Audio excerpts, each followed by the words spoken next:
పెళ్ళైనా పండగైనా వేడుక ఏదైనా పట్టు చీరల ప్రత్యేక వేదిక వారాహి సిల్క్స్. ఒకవైపు హ్యాపీగానే ఉంది కానీ బట్ బాధ అనిపిస్తుంది. ఎందుకంటే ఇన్ని రోజులు తనుజకు సపోర్ట్ చేస్తున్నా నేను. సరే తనుజ కాలేదు, పవన్ కళ్యాణ్ పెట్టిన టాక్ వచ్చేసింది. ఏమో లాస్ట్ మూమెంట్ వరకు కోసం కూడా వెయిటింగ్ చేశాను కానీ పవన్ కళ్యాణ్ వచ్చాడు. అది మాత్రం బాధ అనిపిస్తుంది. హ్యాపీయే, బట్ మా అక్క తెలిసి ఉంటే ఇంకా హ్యాపీగా ఫీల్ అయిపోయేవాళ్ళం. మా అక్క రన్నర్ అయిపోయింది. బట్ ఏంటంటే పవన్ కళ్యాణ్ నేను ఆర్మీ అని చెప్పి లేకపోతే చాలా సిచ్యువేషన్ వల్ల జనాలు అలా వేశారు.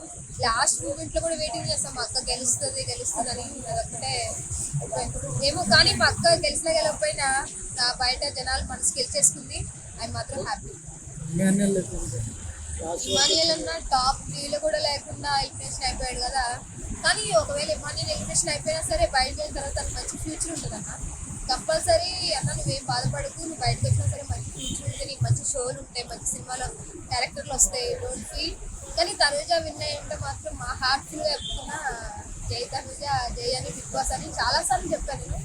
అక్క వల్ల బాధ అనిపిస్తుంది.